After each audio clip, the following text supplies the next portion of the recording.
קהל נכבד, Distinguished audience, the national ceremony marking the opening of the Holocaust Martyrs and Heroes Remembrance Day will start shortly. You're kindly requested to turn off your cell phones. Upon the entry of the President of the State of Israel, the Prime Minister, Speaker of the Knesset, and Chief Justice of the Supreme Court, the audience is requested to rise and remain standing until after the lighting of the Remembrance Day torch. Please leave your headsets and interpreting devices and blankets on your seats.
Distinguished audience, the President of the State of Israel and his wife, the Prime Minister and his wife, Speaker of the Knesset and Chief Justice of the Supreme Court and her husband, accompanied by the Chairperson of Yad Vashem Council and Chairman of Yad Vashem. You are kindly requested to rise.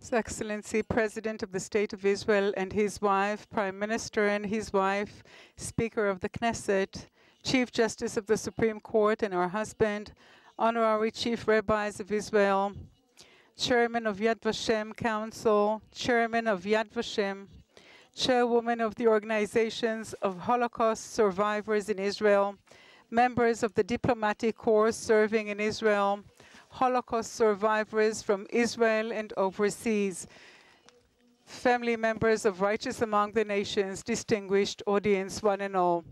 To mark the opening of the Holocaust Martyrs and Heroes Remembrance Day, we shall lower the national flag to half-mast.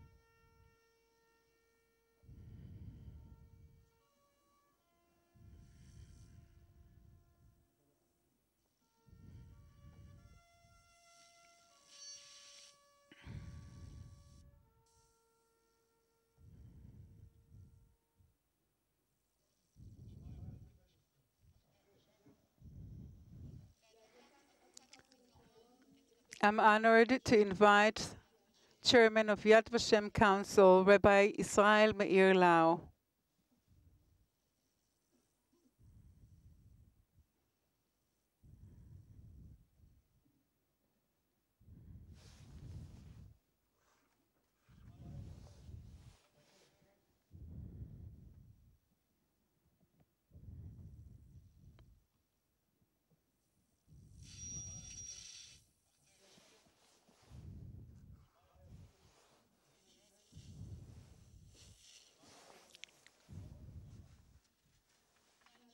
You may be seated.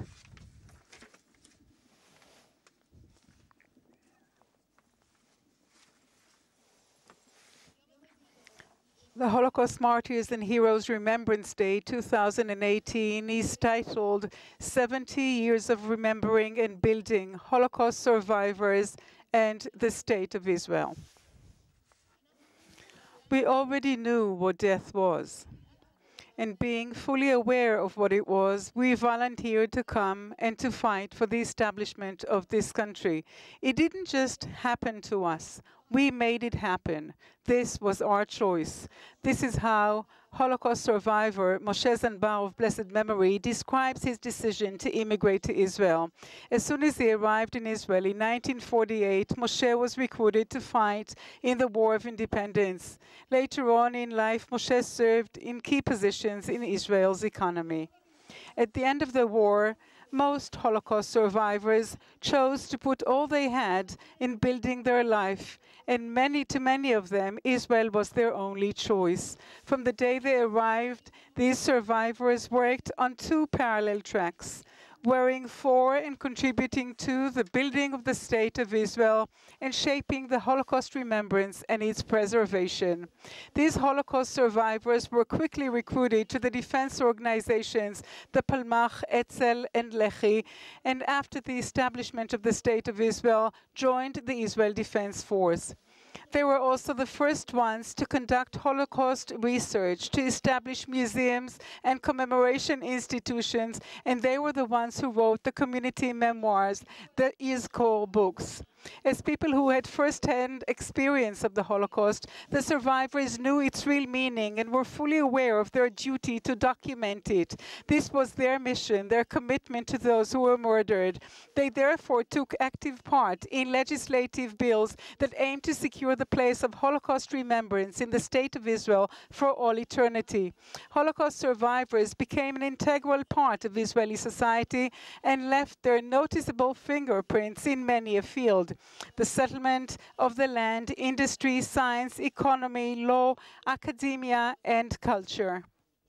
These survivors struggled to rehabilitate their own lives and did so through a life of massive creative work. President of the State of Israel, Mr. Reuven Ruvi Rivlin.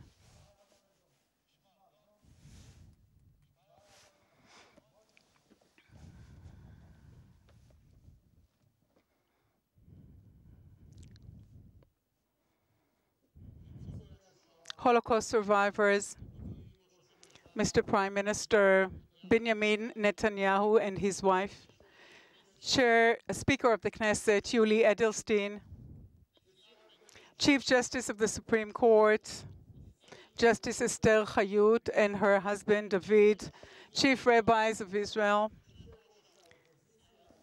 Chairman of the Opposition Yitzhak Buzi Herzog and his wife, former Prime Minister Ehud Barak and his wife, ministers, members of Knesset, Chief Commissioner of the Police, Roni Al-Sheikh, ambassadors, the Mayor of the City of Jerusalem, Nir Barkat and his wife, Chairman of the Yad Vashem Council, Rabbi Israel Meir Lau and his wife, Chairman of the Yad Vashem Board of Ner Shalev, citizens of Israel, distinguished audience, one and all. A few months ago, an acquaintance of mine, member of the second generation, contacted the museum in Auschwitz in order to find out a bit about the history of her father, a survivor of the camp.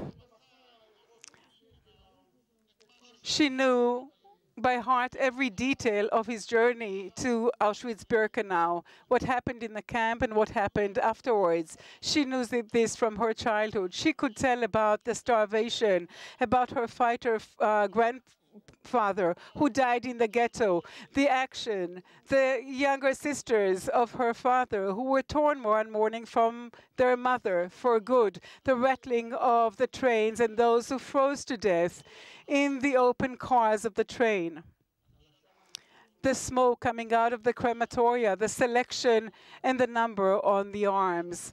Her father, a child who was left alone. But she wanted to know a lot more. She wanted to know what was left of her father there in that camp. And this was the response sent to her. In response to your letter, the number B7021 relates to an inmate, a man, name unknown, arrived in Auschwitz on the 16th of August, 1944, from the Lodz ghetto. Last entry, 13 of January, 1945. No further information. This was the response sent to her. A very succinct answer that says it all. No further information.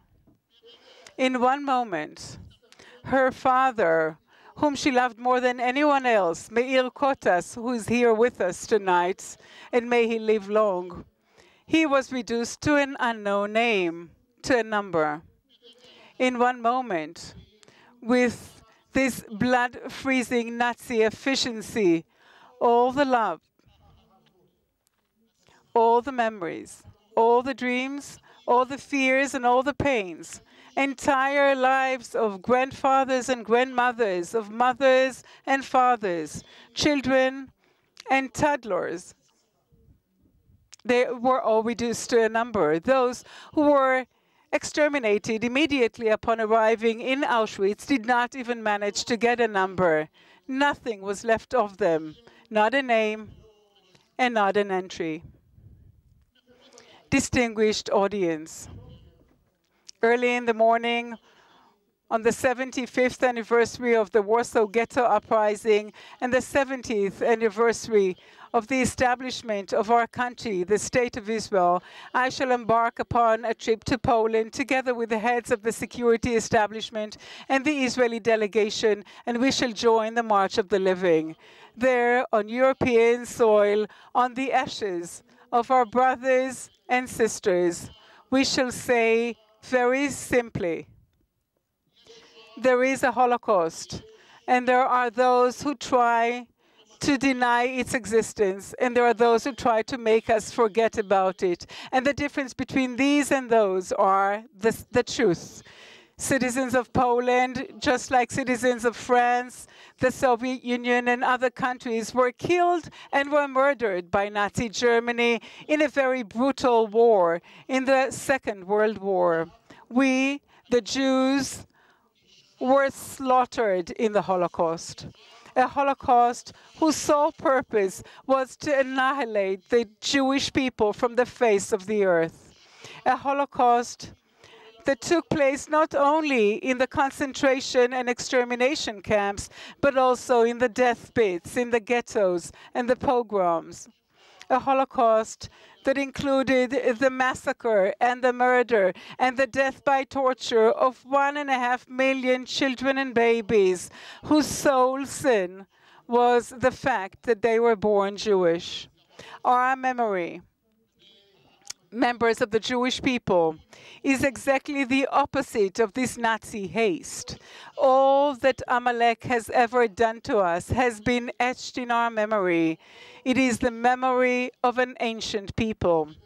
And also were etched in our memory those who were the accomplices of Amalek, those bystanders, those who saw the smoking chimneys, those who heard our cries and never lifted a finger. And also etched in our memory are those who murdered and inherited, and also those who thought after the war the Jewish blood is cheap blood, is free for all, and massacred and murdered the Jews who returned to their home. We shall not rest until we know what befell our brothers and sisters. We shall not rest until we guarantee that every man and every woman, every boy and every girl will have a name. We shall never extend a hand and help those who deny the truth or those who try to make others forget about it, not on the side of individuals or organizations, neither heads of parties or heads of state. Germany did not buy the forgiveness of Jews, just like no nation will ever be able to legislate a law that would determine forgetting the Holocaust. The Jewish people will forever bear the banner of the struggle against anti-Semitism and racism. No political, diplomatic, or economic interest will make us turn a blind eye on them, neither in Europe nor anywhere else. We do not expect justice in Europe, justice that would rectify the past. Justice will not be able to grow from the soil upon which our brothers and sisters were burnt alive. But we do expect to find in European countries genuine partnership. We do expect to invest in education together with them, in research institutions, think tanks, that we shall be engaged in commemoration and remembrance. We shall learn what happened and guarantee that it will never happen again. We do not expect European countries to bequeath to the younger generation a sense of guilt. But we do expect and we do demand that they bequeath to them the torch of remembrance and responsibility. Those who are willing to look courageously into their past and to bravely contend with anti-Semitism and racism that continue to raise their ugly head even today will find in us their allies, determined partners in the paving of the way that leads from memory to the future. My brothers and sisters, Holocaust survivors, this year we're marking the 70th anniversary of the State of Israel. You know better than anyone else that the State of Israel is no compensation for the Holocaust. The Holocaust of the Jewish people threatened in the most tangible way our ancient vision, our 2,000-year-old vision for the return to Zion and Jerusalem. The final solution sought to bring an end to our national dream, and as such, created the urgency to establish an independent state of Israel. That independence that we have dreamt about for 2,000 years. The Jewish people established the State of Israel in its weakest moments in history, after 1/3 of it has been annihilated and exterminated, when it was bleeding, battered, and wounded. Nearly 50% of those who fought in the War of Independence were Holocaust survivors. In the heroism of the fighting survivors and in their blood, our enemies discovered that our blood was not free for all, that those who would try to harm the lives of Jews would pay the price. The revival of the State of Israel and its power forever changed the balance of terror of Jewish existence. They know, anti-Semites and those who hate Israel, anywhere around the world, wherever they conspire against us, that these days are long gone. Distinguished audience, anti-Semitism will not disappear, and it has not disappeared. Hatred toward Israel has not changed, but we have changed. The reality has changed because we have changed. We are powerful and we are confident. We have fought to leave bondage and to reach freedom, to liberate ourselves from the horror of extinction and move to continuity, construction, and creativity. My dear Holocaust survivors, you created this miracle. With your grand spirit, you built and established this home. The IDF, the Mossad, and all the other security agencies, the legal world, the settlements. You have rehabilitated from its ruins the world of Torah, the yeshivot, and the Hasidic dynasties. You developed the Israeli industry and economy. You built a home. You planted a tree. You brought children to the world. And you brought them up to be proud, to stand upright, to be lovers of life and man. Your legacy is one of revival, of pride, of hope, of life beside the memory, not life in the shadow of memory. And upon this legacy, we shall continue to bring up our sons and daughters and our grandsons and granddaughters. Tomorrow we shall march teenagers from all around the world, Jewish and non-Jewish, heads of Jewish communities, heads of the security establishment of the State of Israel, and before us, you shall march. You, the survivors, will march as the pillar of fire before the camp. We shall not march there from Auschwitz to Birkenau. We, just like you, will march from death into life. We shall march just as you taught us, from Holocaust to revival.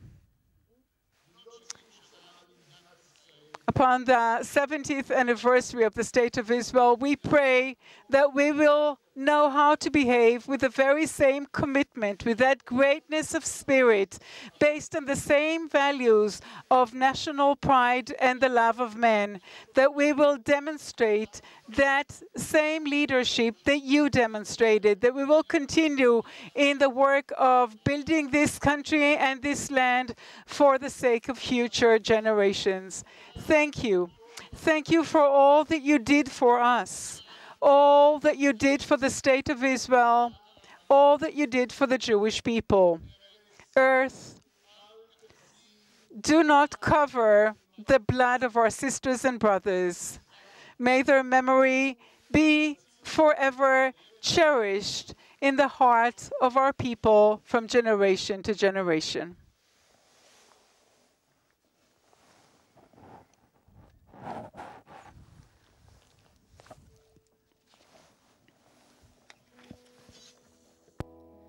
כביש ישן, שביל בגן, עץ ובית.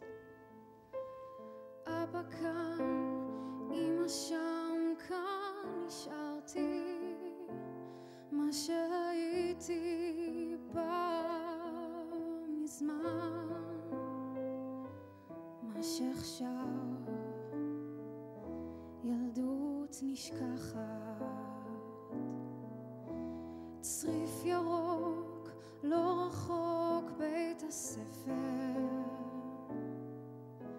מי נשאר, מי עבר, מי עודנו. מה שהיינו פעם מזמן. מה עוד מביא אותי תמיד אל אותה ילדות נשכחת. זוכר איך שהלכנו דרך קבע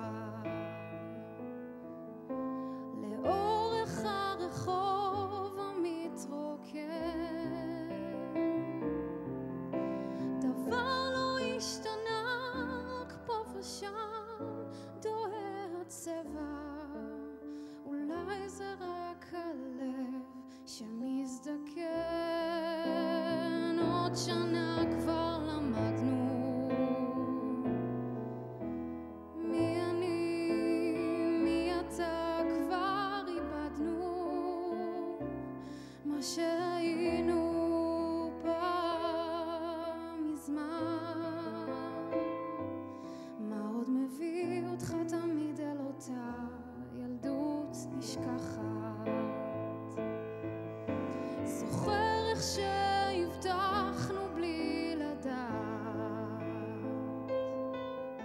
מתי ואיך נחזור להיפגש. נדמה שרק אתמול אבל השמש כבר שוקעת. אולי זה רק הלב שמתרגש.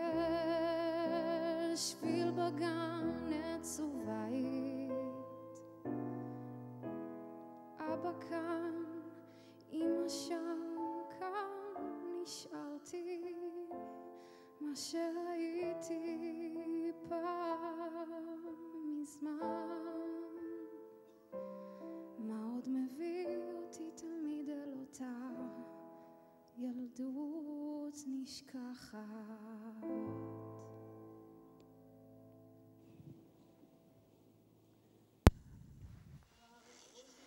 The Prime Minister of the State of Israel, Mr. Benjamin Netanyahu.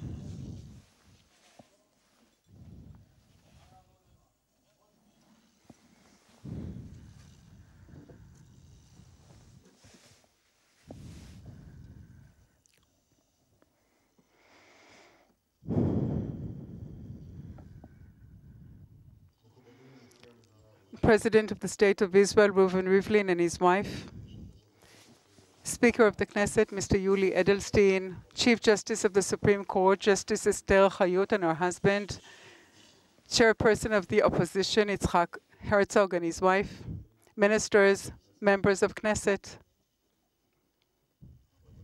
Chief Rabbis, Rabbi Lau, Avner Shalev, ambassadors, distinguished audience,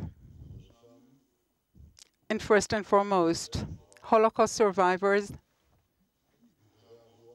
the heroes of great spirit who came out of the darkness of annihilation to the light of new life in the State of Israel. The events of the last few days teach us that standing against evil and belligerence is a mission given to every generation. There's no generation that is exempt from this mission. And woe on the generation who avoids it. We saw the swastika hoisted by those approaching the Gaza fences. We saw the Syrian children who were slaughtered with chemical weaponry. Our heart was torn when we looked at the atrocities. There is one main lesson that accompanies and has accompanied us since the Holocaust. It is that murderous evil that one does not stand against expands very rapidly and gradually threatens the entire humanity. This was the main message that I conveyed in the World Security Commission in Munich 2 months ago. I came as the Prime Minister of the State of Israel to Munich based on the awareness of all the terrible events that took place in that city. In Munich, the Nazi oppressor started disseminating the terrible race doctrine. In Munich, the leaders of the free world signed 80 years ago their reconciliatory agreement with the aggressor. They sought to prevent war. But their concessions only brought the war nearer, strengthened and made their damages even more powerful, and actually threatened the entire Europe. The lack of willingness to all the superpowers of the West to withstand that tyrannical regime, their lack of willingness to pay the price of stopping the aggression at an early stage, made humanity pay later on a far heavier price. 60 million human beings who were killed and murdered in the Second World War, and among them the 6 million of our own people. From the moment that we've had an independent state, Israel will forever take this erroneous way. We are stopping aggression and nip it in the bud. These are not empty rhetoric words. We back them up with deeds and actions. It is possible to summarize our policy in 3 words: being very, very stringent against aggression. We're very, very aggressive against the attack, and we're defending very aggressively against all those who try to attack us. Because even today, a very radical regime threatens us and the safety of the entire world. And this regime declares out in the open that it intends to annihilate the state of the Jewish people, to annihilate all of us. Some people delude themselves, just like what happened in Munich in 1938, that the agreement signed with the Iranian regime, this murderous regime, will stop its belligerence. But throughout history, we've seen time and time again how agreements with regimes of this nature were not worth the paper that they were written upon. This is exactly what happened to the Munich Agreement, and this is exactly what is happening today with the nuclear agreement. Signing this agreement with Iran not only did not diminish aggression and belligerence, it only strengthened and intensified it. The agreement ignored the efforts of Iran to develop the industry of ballistic missile destruction, and it allows it to continue its path and to enrich huge quantities of uranium and a whole arsenal of nuclear bombs. And even before that, the agreement freed the Iranian regime from its bonds, and since then it had been devouring one country after another, just like what happened in Europe in the 1930s. And I have a message to convey to the rulers of Iran. Do not put the determination of the State of Israel to the test. And I also have a message to the Iranian people. Israel is not your enemy. It is the tyrannical regime that oppresses you who's the enemy. And when this regime will disappear from the world, and it is bound to disappear ultimately, our two ancient peoples, the Jews and the Persians, will once again be able to collaborate and live and coexist in brotherhood and fraternity. Distinguished audience, we do not turn a blind eye on the dangers, and most of the time we are not afraid of them. During the Holocaust, we were helpless, we were defenseless, and we didn't have anything. Truth must be told, our voice was not heard at all. But today we have a powerful country, we have a powerful army, and our voice is heard among the nations. Very often it is heard, and it is a leader to other nations, because everyone knows that the State of Israel is the only genuine democracy in the Middle East. Time after time, we stand in the forefront of this campaign against terror, against tyranny, in favor of liberty and freedom. Freedom is a wondrous treasure of man, and its roots are anchored in this place, in our faith, in the Jewish faith, that all human beings were created in the image of God. We shall not allow anyone to put out the flame of life of our people, of our country, the flame of liberty that more and more countries in the world take their inspiration from it. And I wish to say that we, on our part, take endless inspiration from you, the torchlighters. Yesterday, my wife and myself met with you in a very moving meeting. We listened with great awe and admiration to the stories you told us about the hell and inferno that you've been to, the terror of death, the starvation, the cold, the forced labor, and above anything else, the terrible parting from parents, brothers, and sisters who were sent to the crematoria. You told us about the horrific selections of Mengele, those to the right and those to the left, those to life and those to extinction. And in the backdrop, the smoke from the chimneys was soaring up into the sky. Your life were there hanging, dependent on superior forces, wondrous forces, and strength that you discovered within you. And it is thanks to that strength that you managed to survive. Miriam Lapid was torn out of her home in the Netherlands and was sent to the inferno in Bergen-Belsen. Her son, Ran, later served as a helicopter pilot in the IDF. Ran was killed in a tragic accident, and his son, the grandson of Miriam, continues to serve as a pilot in the Air Force.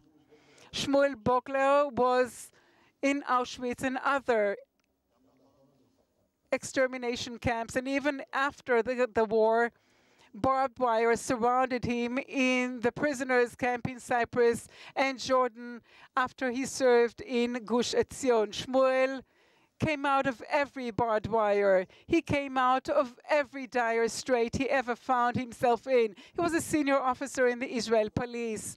And even the stories of Issachar Dov Goldstein and Raoul Teitelbaum and Abba Naor and Thea Friedman, and even the stories, their stories are so inspiring to all of us.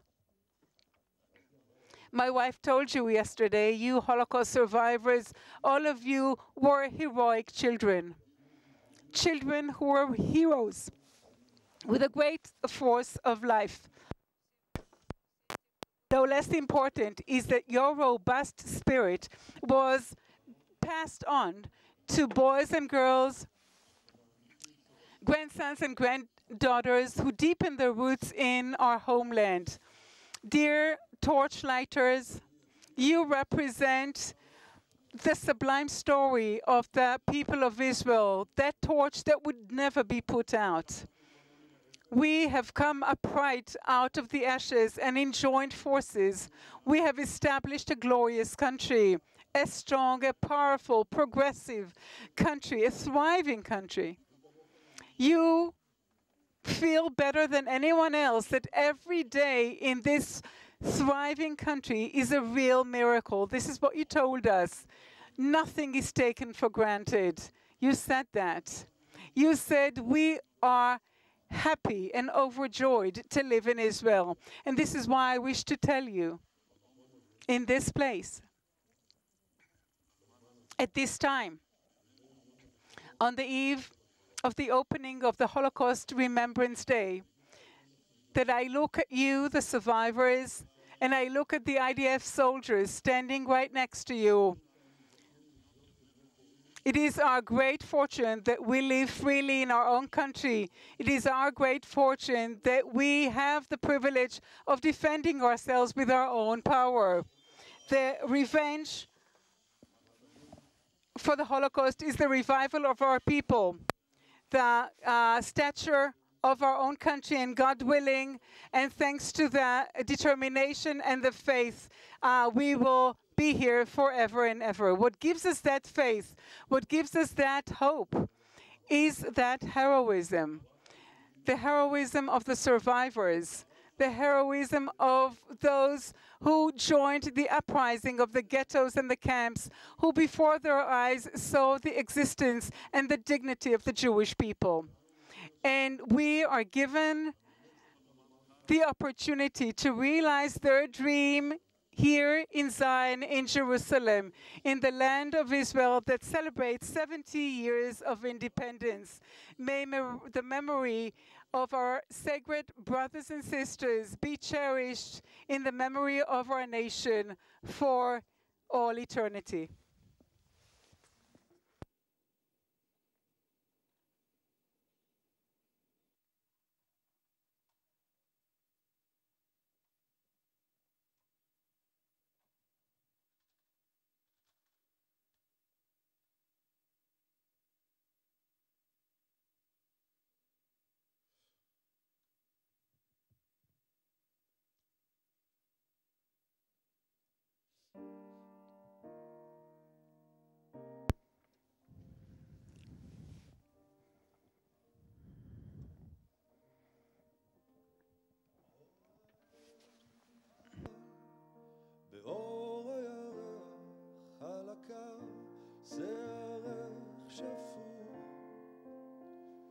בחלום צמרת עץ פורח ושקט חזר רואים לפי החיוך שערה הייתה הנה חלפה לה ופנייך שוב רוגעות כפני הים עם האור נוסיף ללכת הלאה עוד הדרך רבה המסע עדיין לא תם לא קלה היא לא קלה דרכנו ועינייך לפעמים קונוגות עוד צדות פורחים יש לפנינו עוד הרים גבוהים וצונני פסגות, רסיסים של אור בדמעותייך, וחיוך שוב מגשש דרכו אליי.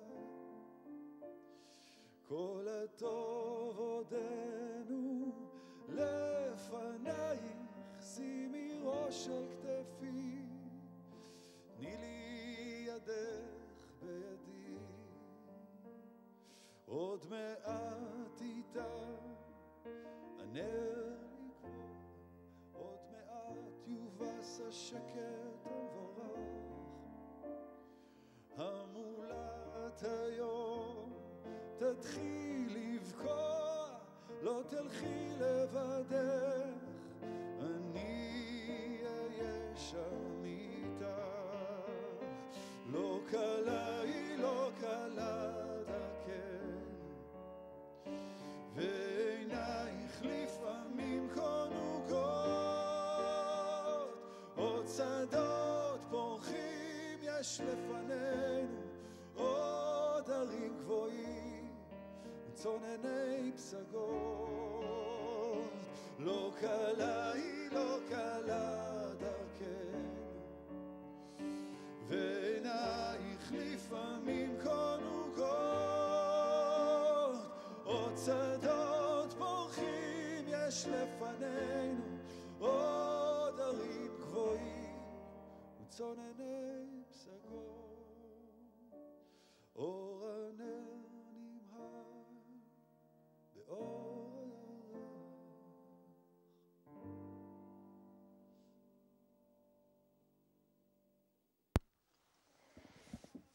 The torch lighting ceremony.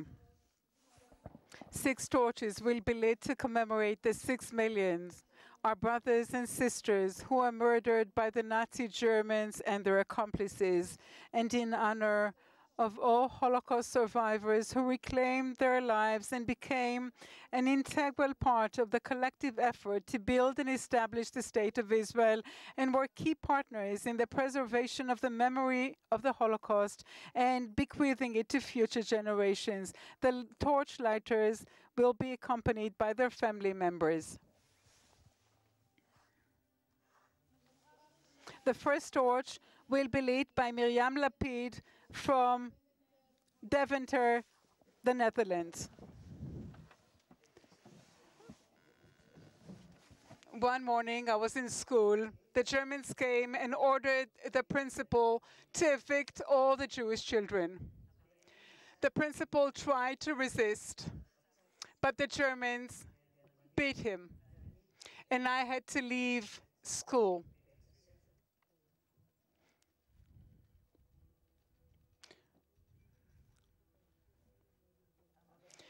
My father died of malnutrition and sheer exhaustion. My sister contracted tuberculosis. My mother was very, very sick with typhus. It was a terrible disease. Eventually, I contracted it too. On the 9th of April, they suddenly decided to evacuate us. So my brother and sister carried my mother 7 kilometers to the train. The train traveled for 2 weeks, zigzagging all over Germany. They didn't give us any food. Every night, the dead were carried out and buried by the train tracks. It was 16th of April, and my birthday was on the 17th. And that evening, my mother slipped into coma. It was one of the twists of fate that my father died on the birthday of my mom, and I, as a child, knew, that the following day she would die because it was my birthday. The best birthday gift I could ever receive was that evening my mother started waking up, and on my birthday, she came back to life. I immigrated to Israel with the Haboni movement. I got married, and we went to Kibbutz So'ah. When we got here, the soil was rocky, and it was boiling hot. But with very hard work, we built a thriving kibbutz. And this is where I raised my family. 5 children, 14 grandchildren, a whole clan. I really believe that is the realization of my Zionist dream. Our son Ron was a pilot in the Air Force, and for Alkia and El Al, tragically, he was killed in a helicopter crash 8 years ago. When the German Chancellor came to his historic visit to Israel, my son was asked if he would fly him in Israel's skies. And he said he wanted to ask me if I would not consent, he wouldn't do it. I immediately said, of course, you should. And I was thrilled to know that my son, a pilot in the Air Force of the sovereign state of Israel, would fly the German Chancellor. For me, that is the optimization of our revival.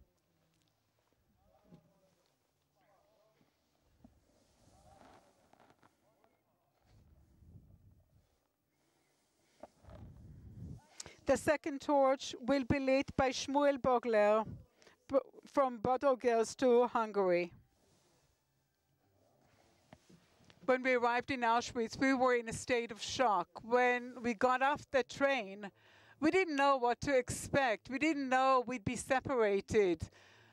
My brother and I didn't get to say goodbye to our mother and father, our sisters and cousins, who were with 3 small children after the war.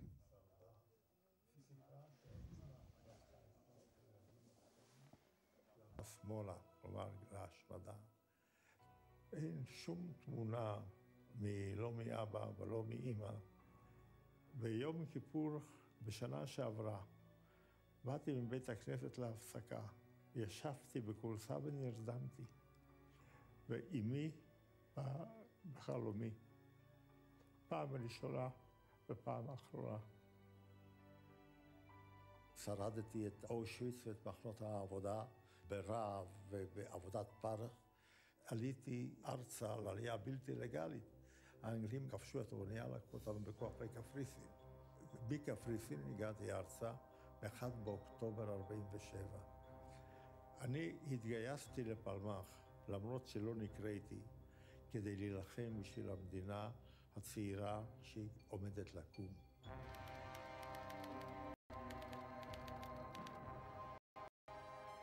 לחמתי, אני חושב, במלוא המרץ שהיה לי. הייתי בן 18 בסך הכל.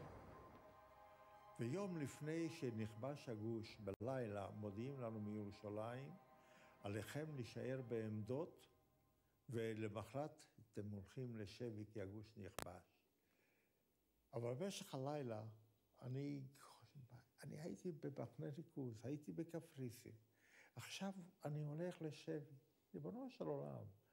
ממחנה למחנה, כל הלילה אני עומד בעמדה ואני חושב, לאן אני הולך, מה יקרה איתי? אחרי שהות בשבי, ש11 חודש, הרגשתי שכל מה שעברתי זה נס אישי ששרדתי את כל אורך הדרך, ובסוף אני אזרח מדינת ישראל.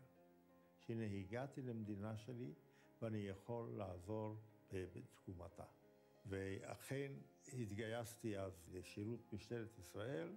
הייתי ראש מחלקת התנועה של המשטרה, ואחר כך סגן מפקד מחוז הדרומי. אחרי שפרשתי לגמלאות, הייתי מזכיר כללי של המועצה הלאומית לבני התאונות. עשיתי הרבה מאוד דברים כדי לעשות חברה טובה יותר, להקים במדינה שלי בית המשפחה, ואכן הקמנו משפחה, נולדו לנו ילדים, יש לנו נכדים, ויש לנו ברוך השם כבר נינים. תעלה המשואה. May the torch be lit.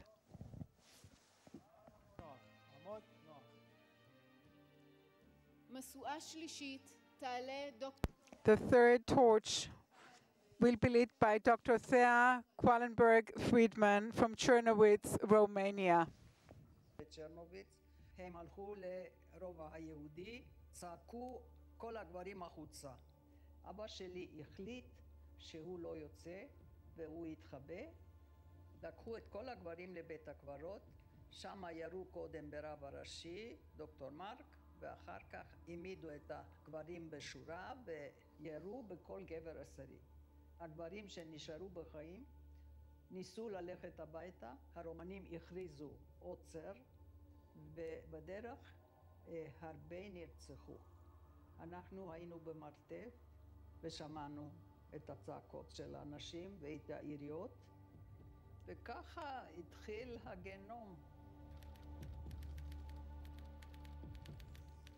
לקחו לנו את כל התכשיטים ואת כל הכסף ואת כל התעודות זהות.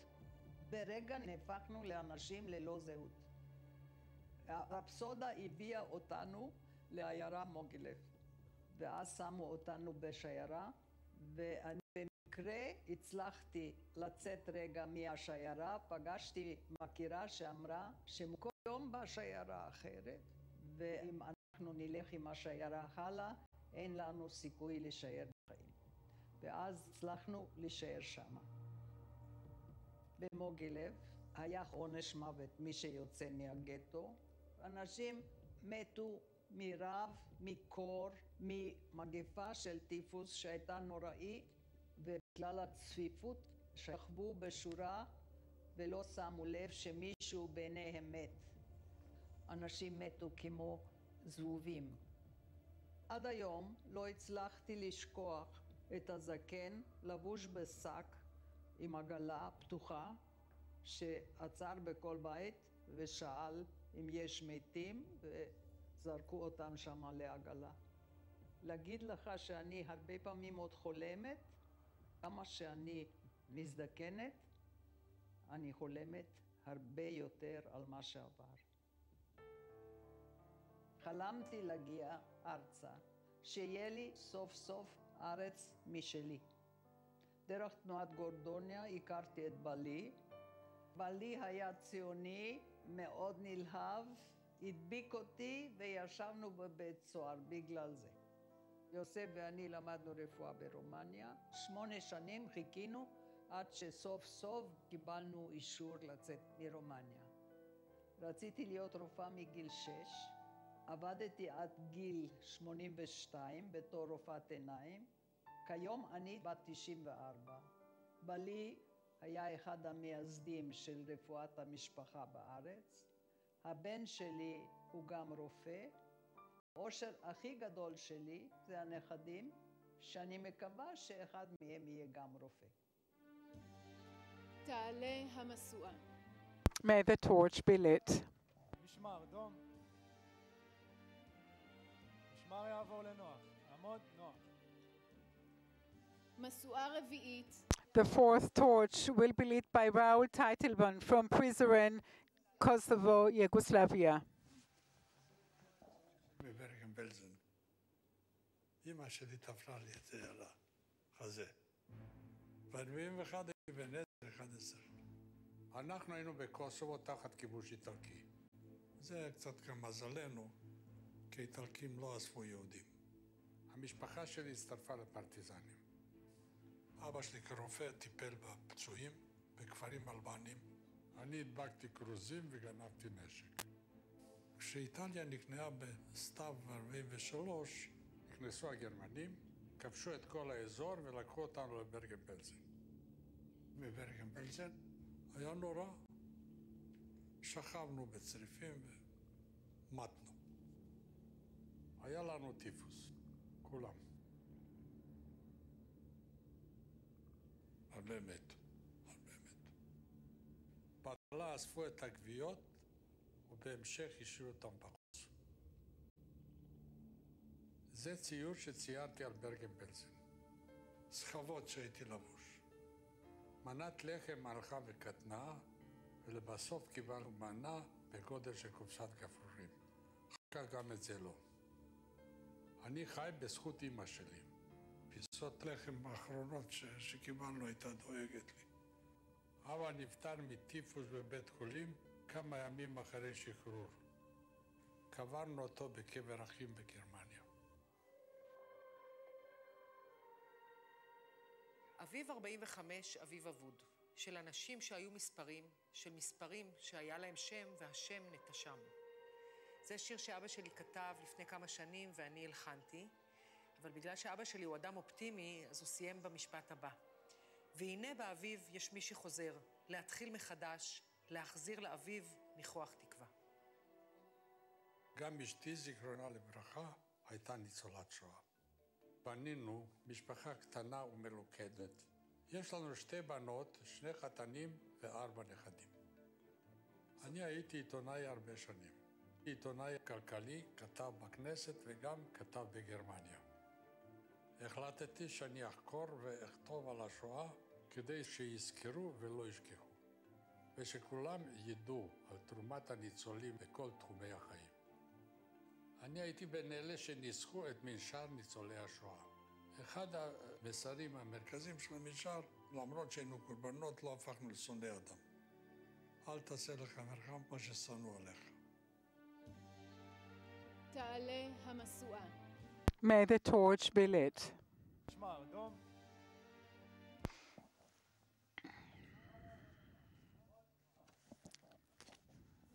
The 5th torch will be lit by Issachar Dov Goldstein from Bratislava, Slovakia. אבא שלי היה רב של קהילה שנקראת מצדיקי הדת. גרנו ברחוב היהודים בברטיסלבה, ושם היה צמוד בית הכנסת. ב-42, כ-80% מיהודי סלובקיה נשלחו למחנות. בגטו בברטיסלבה, מקומם מעלינו, פעלה מחתרת, שבראשה עמד וייסמנדל וסגנו שלו הייתה גיזי פליישר. הם ניסו להציל יהודים כמה שאפשר, על ידי שהם שילמו שוחד ודברים כאלה. הם ניהלו משא ומתן עם הנציג הגרמני ועם הסלובקים. אני וחבר שלי היינו מדפיסים מכתבים, בצורה כזו אנחנו ידענו את מה שקורה גם בפולניה. בשנת 44 היה יום כיפור, היה באמת תפילה מיוחדת עם הרבה מתח. בערב אבא שלי מעיר אותי ואומר לי מנחפת, זאת אומרת תופסים. אז לקחתי את אבא לבונקר שאנחנו בנינו על הבוידם. אמא שלי טיפלה בתינוק ואחותי, שהייתה אז בת 12, עמדה לידה ועזרה לה, ואני אמרתי לאחותי בואי גם את, אז היא אמרה אני לא עוזבת את אמא. נכנסנו לבונקר עם אבא שלי לבד. וחיכינו עד הבוקר, הגיע הבוקר, אז לא היה אמא ולא היה תינוק ולא היה אחות. הבית היה ריק, הרחוב היה ריק, הכל נאסר. ואנחנו איכשהו שרדנו עד אחרי החגים. בסוף גילו אותנו. שלחו אותנו לברקנאו, הגעתי יחד עם אבא שלי לפני מנגלה, פתאום אבא שלי נעלם לי, ואני נדחפתי לצד הזה. ובכן, ככה נשארתי לבד למעשה.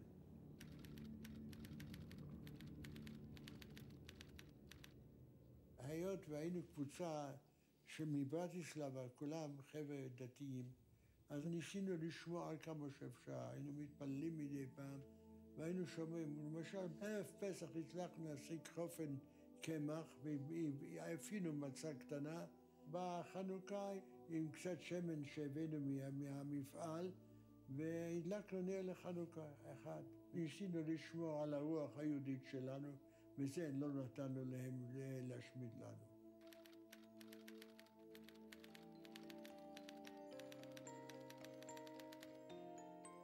ב-63 שלח אותי הרב וילנריה לבאר שבע להקים את הישיבה, ישיבת בני עקיבא.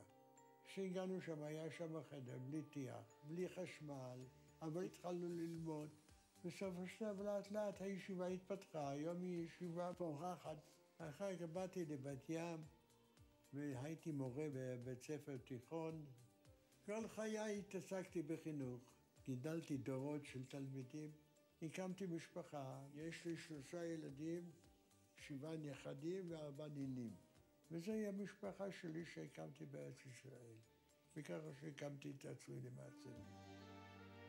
תעלה המשואה. May the torch be lit.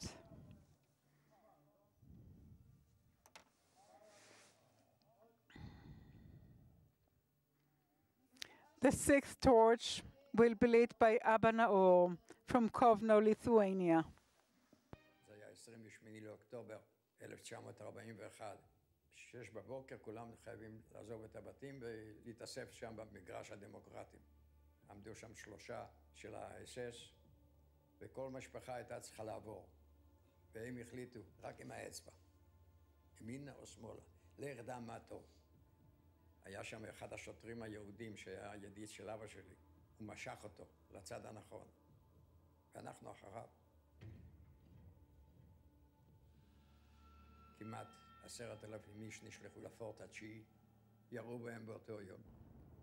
סבא לייב, דוד שלי משה, דודה שרה, עם הילדה הקטנה זלדה, אהרון, בן דוד שלי, עם אשתו, עם תינוקת.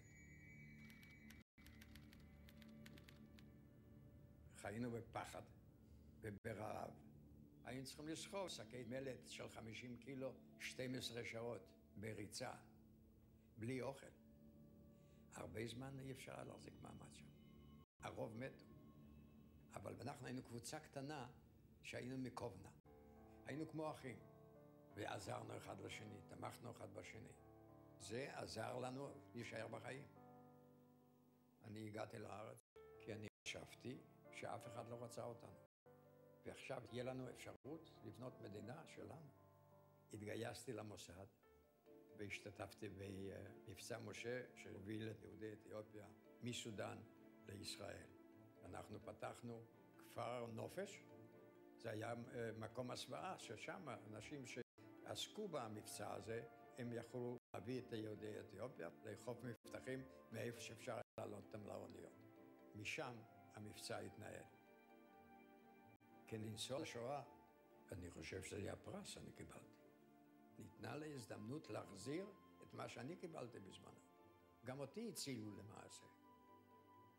המשפחה שלי, יש לי 2 ילדים, יש לי 5 נכדים, ויש לי 8 נינים עד 9 בדרך. זאת הבת שלי, זאת הנרדה שלי, זה הנכד שלי, זאת נינה שלי, וגם זה נין שלי. אני יהודי עשיר. תעלה המשואה. May the torch be lit.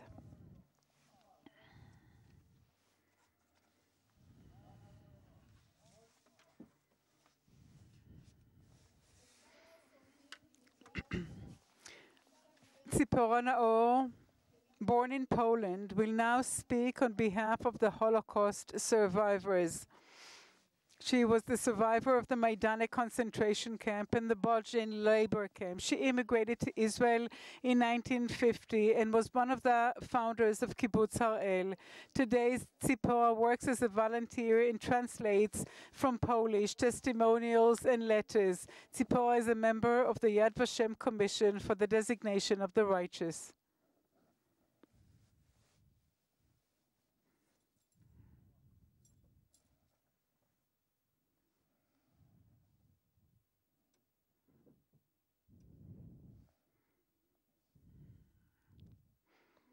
My name is Tzipora Nahir. I was born in Poland in 1930 in the town of Rubioshev. We were a small family. My parents, Moshe Avraham Strecher and Mariam Scheindel Strecher, my mother, of the Weinstein family. My sister Sarah and me, Feigele. But we were surrounded by a bigger family of grandfathers and grandmothers, uncles, and many cousins of both sides. On the 1st of September 1939, the war broke out. We experienced all the stages of the occupation, one after another. Regretfully, I have mastered every phase of the German system. In addition to being hidden in a box in an attic, I went through it all. Persecution, ghetto, camps, and I carry within me the scars of this inhumane evil that was perpetrated by human beings against other human beings. I do not know if I was lucky to stay alive. Was it just a meaningless, non-statistical case? When you hear testimonials with all the pain and all the emotional identification, you feel happy. Here is another human being whose life has been saved. But I'm incapable of having such a human response. I always see before my eyes those silent individuals, the dead and the mute, whose stories remain unheard. Together with my parents and sister, we went through every hardship. The last camp we were in together was Majdanek. At the end of July 1944, the camp was dismantled in a hasty manner, and the Germans had all the inmates walked to the Whistler River, heavily guarded. From this point on, we each experienced our own hell separately. I was sick, totally demobilized. I was put in an ambulance with a few other inmates, and I was then separated from my loved ones. 3 days later, I was free. My life, my father, my mother and my sister continued to Auschwitz. My father was sent from Auschwitz to Mauthausen, and at the end of the war arrived in Theresienstadt. My sister was sent from Auschwitz to Ravensbrück, and she too found herself ultimately in Theresienstadt. My mother was injured in a work accident in Auschwitz.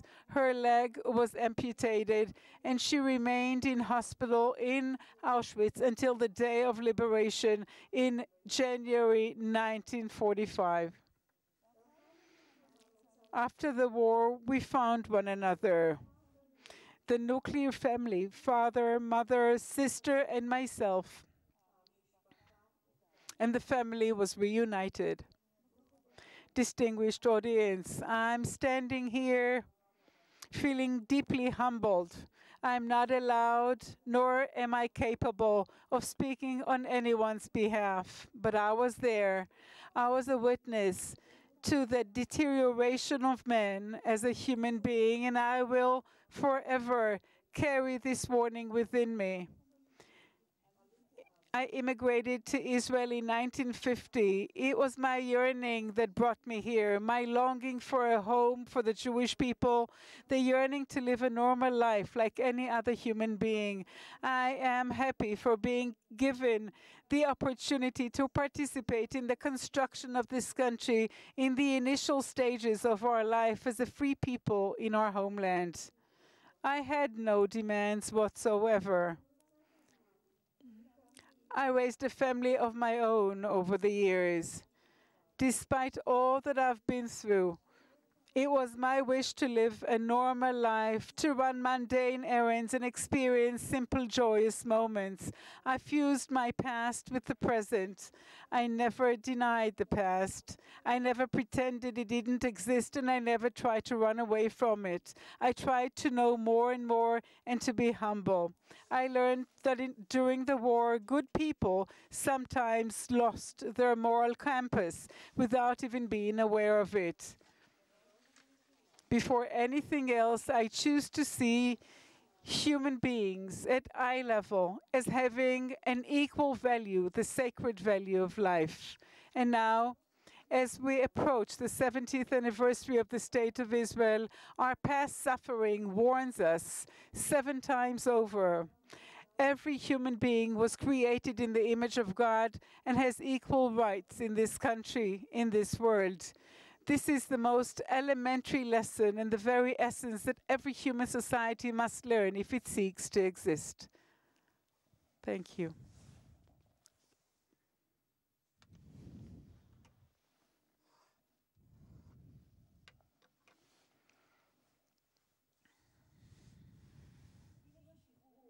After liberation in July 1944, Shmulik Shiloh returned to Lutsk in Poland, his hometown, to search for his family members and friends.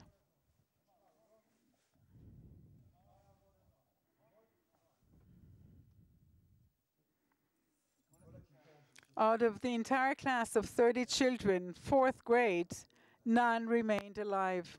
I was the only one. And I asked myself why. The first time I walked into the classroom, I moved from one desk to another saying, this is Butzian, and this is this, and this is that. Each and every one of them. I even raised the board to see how they, wrote their names there. But it was too much for me to take.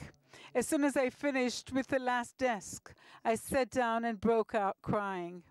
I did not wish to continue living. Seeing I could not find anyone, neither in school nor at home, I reached the bridge.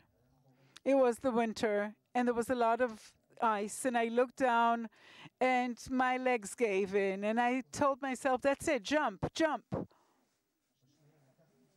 But I got hold of myself, and I started running amok to resist this death wish, because I asked myself, what did I stay alive for? Why?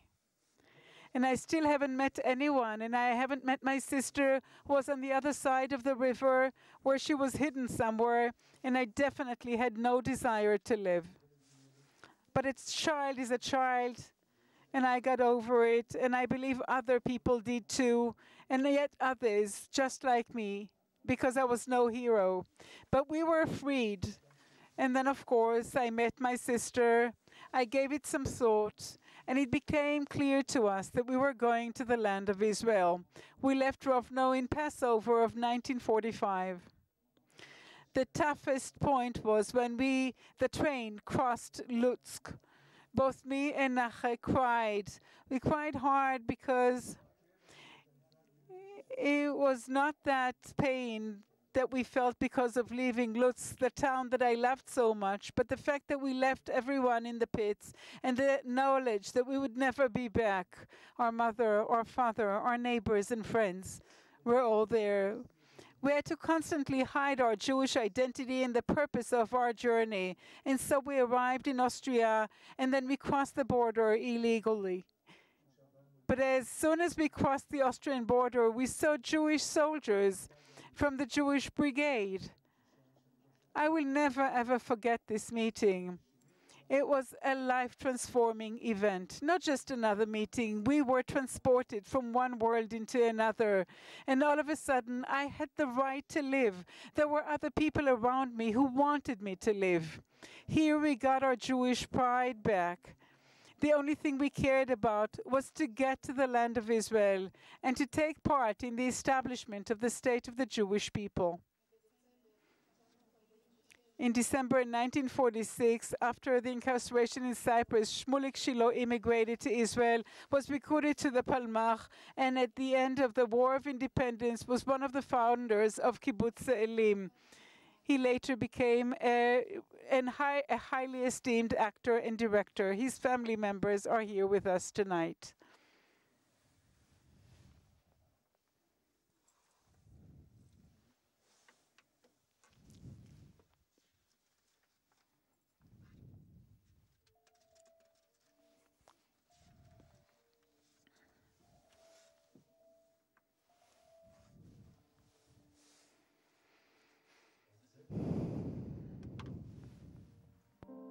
ארצנו היפה, מולדת בלי כותונת, מולדת יחפה, קבליני אל שירייך, כלה יפהפייה, פתחי לי שערייך, אבוא מודיה. בצל עצי החורש, הרחק מאור חמה, יחדיו נכה פה שורש, אל לב האדמה, אל מעיינות הזוהר, אל בארות התום, מולדת ללא תואר, וצוענייתו. עוד לא תמו כל פלאייך, עוד הזמר לא שט, עוד ליבי מכה עם ליל, ולוחש לו בלט. את לי את אחת, את לי את אמובת,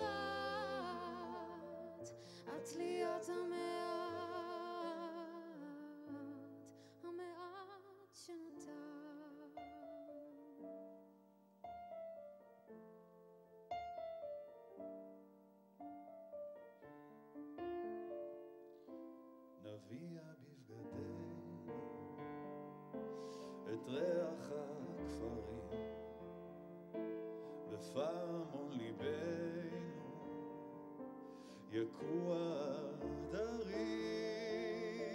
ישנה דממה רוגעת וכן אור יפה ולאורה נפסע ברגל יחפה עוד לא תמו כל פלאייך עוד הזמר לא שט עוד ליבי מכה עם לייך ולוחש לו בלט את לי את אחת את לי את אמובת את לי את המעט שנותר את לי את המעט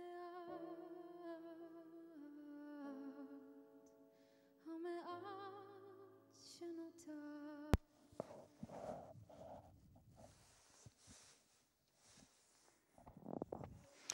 Psalms would be recited by the Chief Rabbi of Israel, Rabbi David Lau. The audience is requested to rise.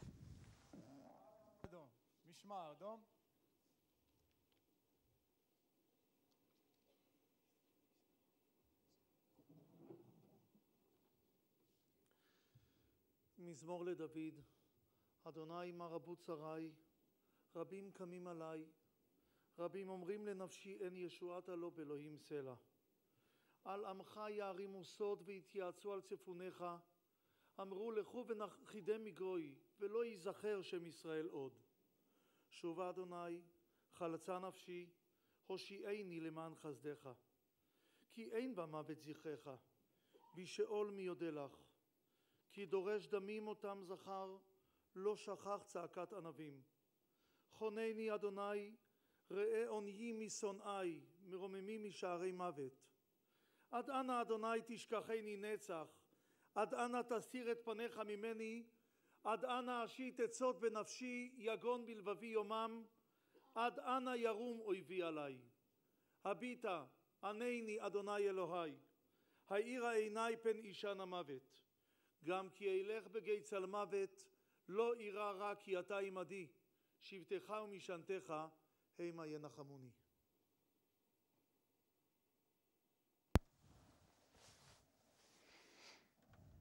The Kaddish prayer will be recited by the Chief Rabbi of Israel, the Rishon LeZion, Rabbi Yitzchak Yosef.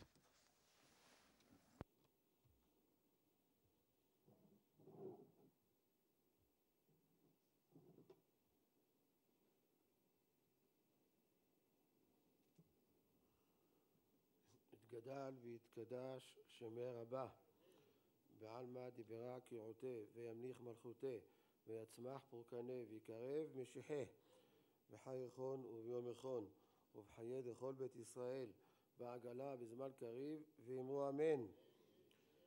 יהא שמי רבה מברך לעולם ולעמי עלמיה יתברך, וישתבח ויתפאר ויתרומה ויתנשא ויתהדר ויתעלה ויתהלל, שמי דקודשה בריחו. לעילה מן כל ברכתה, שירתה, תשבחתה ונחמתה, דע אמירן בעלמא ואמרו אמן. יש למה רבה מן שמיה, חיים ושבע וישועה ונחמה, שזבה ורפואה וגאולה וסליחה וכפרה, ורווח והצלה לנו כל עמו ישראל, ואמרו אמן. עשה שלום במרומיו וברחמיו ועשה שלום עלינו ועל כל עמו ישראל, ואמרו אמן.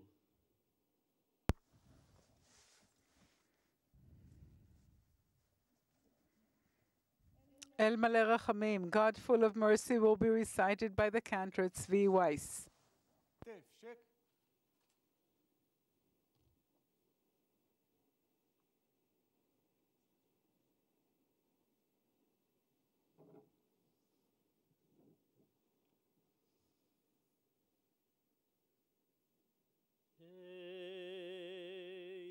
El Maleh Rachamim,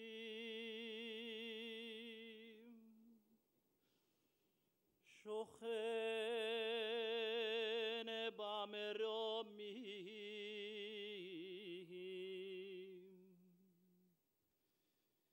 דיין אלמנות ויתומים, המצא מנוחה נכונה,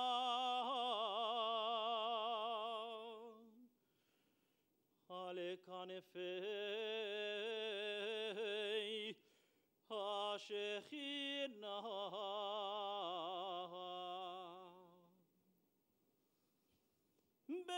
במעלות קדושים וטהורים,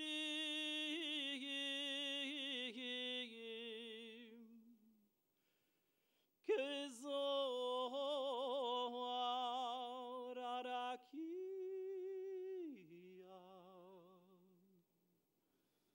מאירים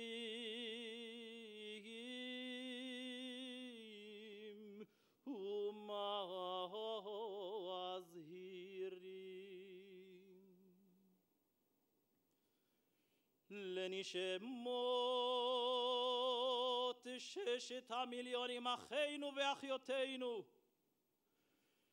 רבבות אלפי ישראל, אנשים, נשים וטף, שנהרגו, שנשחטו,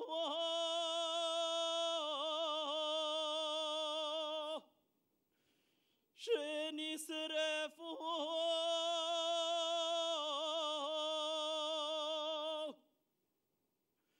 שנחנקו,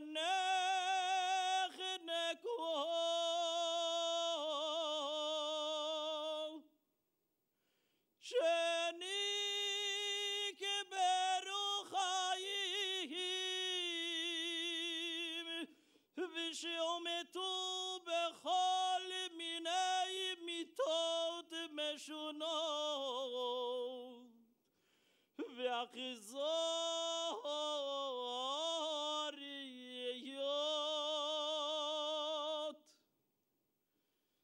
בידי הגרמנים הנאצים ועוזריהם, ושהלכו לעולמם,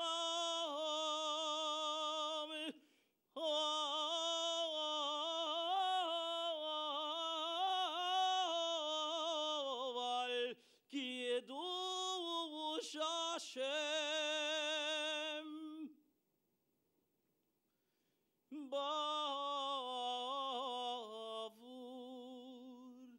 שאנו מתפללים לעילוי נשמותיהם. לכן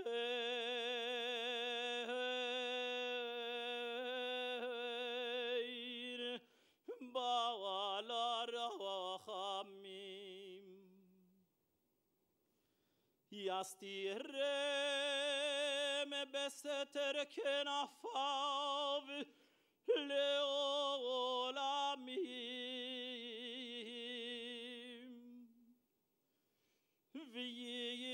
ויצרור בצרור החיים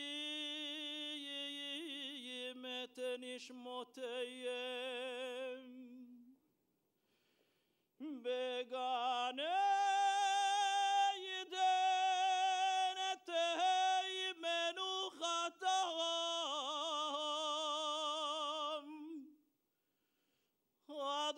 אדוני הוא נחלתם,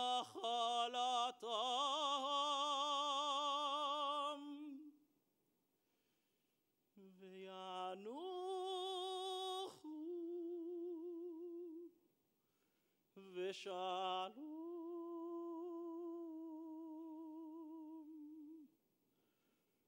על משכבותם,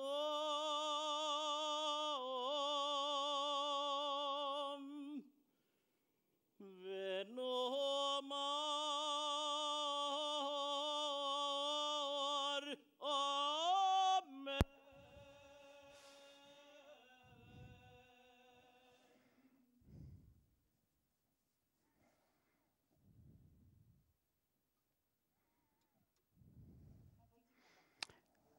the national anthem, Hatikva, the hope.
The ceremony has now come to a close. The audience is requested to remain seated until after the President, the Prime Minister, Speaker of the Knesset and Chief Justice of the Supreme Court have left the area.